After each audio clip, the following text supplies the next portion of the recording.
इस वीडियो में हम सिंधु सरस्वती सभ्यता की विशेषताओं में से सिंधु स्थापत्य कला के बारे में विस्तार पूर्वक जानकारी प्राप्त करेंगे। So let's start. Sindhu Saraswati सभ्यता के प्रमुख स्थलों में हड़प्पा, जो कि पाकिस्तान के पंजाब प्रांत में स्थित है, मोहनजोदड़ो सिंध प्रांत में पाकिस्तान के, और धोलावीरा तथा लोथल भारत के गुजरात राज्य में स्थित हैं। स्थापत्य कला के अंतर्गत हम बच्चों सबसे पहले सिंधु घाटी सभ्यता की नगर नियोजन के बारे में पढ़ेंगे।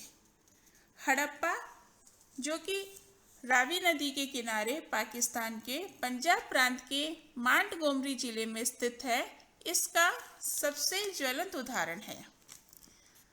वहाँ की जो नगर योजना है वो जाल पद्धति अथवा ग्रिड पद्धति पर आधारित थी। सड़कें व गलियाँ योजना के अनुसार निर्मित की गई थी। आप अगर इस चित्र में देखेंगे भी तो इस शहर की हड़प्पा सभ्यता की, इतनी प्राचीन सभ्यता की खूबसूरती जो है वो कितनी व्यवस्थित रूप से बसी हुई है। सड़कें मुख्य रूप से 3 प्रकार की थी: मुख्य सड़क, सहायक सड़क और छोटी सड़क। नगर की प्रमुख सड़क को प्रथम सड़क कहा गया है। मुख्य सड़कें उत्तर से दक्षिण की ओर जाती हैं। नगरों में प्रवेश पूर्वी सड़क से होता है। पूर्वी सड़क प्रथम सड़क से मिलती थी। इन सभी को ऑक्सफोर्ड सर्कस कहा गया है। नगर में घुसने वाली पूर्व अर्थात प्रथम सड़क जब मुख्य सड़क से जुड़ती है तो उसे ऑक्सफोर्ड सर्कस कहते हैं। सामान्यतः सड़कें मिट्टी की बनी होती थी, लेकिन कहीं कहीं पक्की ईंटों का भी उल्लेख मिला है। नगर नियोजन के पश्चात हम सिंधु सरस्वती सभ्यता के समय की जल निकासी प्रणाली के बारे में पढ़ेंगे। जल निकासी प्रणाली जो सिंधु सभ्यता में पाई गई वह कहीं और नहीं पाई गई। घर से नालियाँ गली की नालियों में मिलती और गली की नालियाँ सहायक सड़कों पर मिलती हैं। सहायक सड़क वाली नालियाँ मुख्य सड़कों पर मिलती थी और मुख्य सड़क वाली नालियाँ जो है वो नदियों और तालाबों से मिली। प्रत्येक मकान की नालियाँ ढकी हुई होती थी। नालियों में कभी कभी चूने और जिप्सम का प्रयोग भी होता था। नालियों के कोनों में पन्नीदार छिद्रित ईंटों का प्रयोग होता था। अगर हम उस समय की जल निकासी प्रणाली को यदि हम आज के समय में अपनाएं तो हमारा जो ड्रेनेज सिस्टम है वो काफ़ी हद तक व्यवस्थित हो सकता है, और इसके लिए प्रयास भी किए जा रहे हैं उस समय के ड्रेनेज सिस्टम को अपना करके आज के ड्रेनेज सिस्टम को सुधारने के लिए भी। तीसरा बिंदु नगर विन्यास है। सामान्यतः नगर 2 प्रकार के थे: गढ़ी दुर्ग और निचला भाग। गढ़ी दुर्ग जो है वो नगर के पश्चिम भाग में बसा हुआ था, जबकि निचला भाग नगर के पूर्वी भाग में व्यवस्थित था, जिसमें आम जनता रहती थी। नेक्स्ट, भवन। प्रत्येक भवन में सामान्यतः 4 से 5 कमरे होते थे। भवन का दरवाजा मुख्य सड़कों पर नहीं खुलता था। सामान्यतः भवनों में खिड़कियां नहीं होती थी, किंतु प्रत्येक भवन में सीढ़ियां पाई गई, यानी सीढ़ियों के साक्ष्य जो है वो हमें प्रत्येक भवन में पाए गए हैं।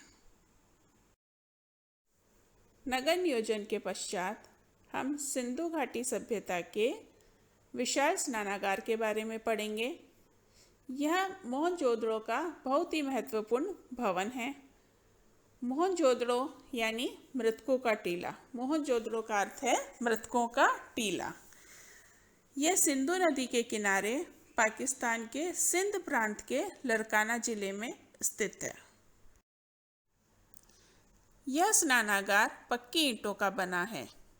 इसमें जिप्सम और बिट्टुमनी ईंटों का प्रयोग हुआ है। बिट्टुमनी यानी डामर की ईंटों का प्रयोग हुआ है। यह 39 फीट लंबा, 23 फीट चौड़ा, 8 फीट गहरा है, यानी 39 फीट लंबा, 23 फीट चौड़ा और 8 फीट गहरा है। जो शायद धार्मिक उद्देश्यों के काम आता था। पास में ही एक कुएं के भी अवशेष मिले हैं जो जल का स्रोत था। उत्तर की ओर छोटे छोटे 8 स्नानागार भी बने हुए हैं। सिंधु घाटी की सभ्यता की विशेषताओं में स्थापत्य कला के अंतर्गत अगला बिंदु जो है वो है विशाल अन्नागार। हड़प्पा व मोहनजोदड़ो से विशाल अन्नागार के अवशेष मिले हैं। हड़प्पा के अन्नागार का क्षेत्रफल 55 मीटर लंबा और 43 मीटर चौड़ा है, जिसमें 6-6 की 2 पंक्तियों में 12 भंडारण कक्ष मिले हैं।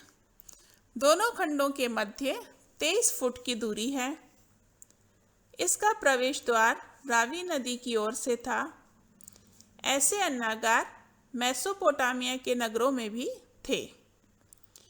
मोहनजोदड़ो का अन्नागार जो है वो है 45.71 मीटर लंबा एवं 15.23 मीटर चौड़ा है। यानी मोहनजोदड़ो के जो अन्नागार हैं वो 45.71 मीटर लंबा एवं 15.23 मीटर चौड़ा है। अगला बिंदु जो है वो है विशाल स्टेडियम एवं जलाशय, जो कि धोलावीरा में पाए गए। धोलावीरा भी सिंधु सभ्यता का एक महत्वपूर्ण स्थल है। यह स्थल भारत के राज्य गुजरात के कच्छ जिले में स्थित है। सिंधु सरस्वती सभ्यता स्थल धोलावीरा में खेल स्टेडियम पाया गया, जो कि विश्व का प्राचीनतम स्टेडियम है। यह 3 खंडों में मिला है: दुर्ग, मध्यम नगर और निचला नगर। स्टेडियम का आकार 283 मीटर लंबा और 45 मीटर चौड़ा है, यानी 283 मीटर लंबा और 45 मीटर चौड़ा है। समारोह स्थल की जो चौड़ाई है वह 12 मीटर है। इसके अतिरिक्त धोलावीरा में नहर प्रणाली के साक्ष्य भी मिले हैं। उत्खनन में यानी खुदाई में 16 छोटे बड़े जलाशय प्राप्त हुए हैं। 16 यानी 16 छोटे बड़े जलाशय मिले हैं, जिनसे उस समय की जल संग्रहण व्यवस्था की जानकारी हमें मिलती है। दुर्ग के दक्षिण में शिला को काटकर 95 मीटर लंबा, 11.42 मीटर चौड़ा एवं 4 मीटर गहरा जलाशय इसका प्रमुख उदाहरण है। यानी 95 मीटर लंबा, 11.42 मीटर चौड़ा एवं जो गहराई है वो 4 मीटर है, जो इस जलाशय का सबसे प्रमुख उदाहरण माना गया है। सिंधु सरस्वती सभ्यता के अन्य प्रमुख स्थलों में लोथल स्थल को भी महत्वपूर्ण स्थान प्राप्त है। लोथल को मिनी हड़प्पा भी कहा जाता है। यह स्थल भोगवा नदी के किनारे भारत के गुजरात राज्य के अहमदाबाद जिले में स्थित है। लोथल के उत्खनन में विशाल गोदीबाड़ा के अवशेष प्राप्त हुए हैं। गोदीबाड़ा यानी डाकयार्ड, जिसे बंदरगाह का महत्वपूर्ण हिस्सा के रूप में पहचाना गया है, जहां छोटे जहाज उतरते थे। यह गोदीबाड़ा लोथल की सबसे विशाल संरचना है। यह ईंटों का बना है। इसका औसत आकार 214 मीटर लंबा एवं 36 मीटर चौड़ा है। 214 मीटर लंबा यानी 214 मीटर लंबा तथा 36 मीटर चौड़ा है। वर्तमान गहराई 3.3 यानी 3.3 मीटर है। उत्तरी दीवार में 12 मीटर चौड़ा प्रवेश द्वार था, जिससे जहाज आते जाते थे। प्रवेश द्वार भोगवा नदी से जुड़ा था, जिससे गोदी में पानी आता था। लोथल की गोदी अत्यंत विकसित एवं प्राचीनतम थी। अब हम सिंधु सरस्वती सभ्यता के समय में प्रयोग में लाई गई ईंटों की विशेषता के बारे में जानकारी प्राप्त करेंगे। भवन में पक्की ईंटों का प्रयोग होता था, जिसका अनुपात 4:2:1 था। कच्ची ईंटों का प्रयोग रक्षा द्वार और चबूतरों में होता था। पन्नीदार ईंटों का प्रयोग जल निकासी के लिए होता था। अलंकृत ईंटों का प्रयोग फर्श पर मिलता था।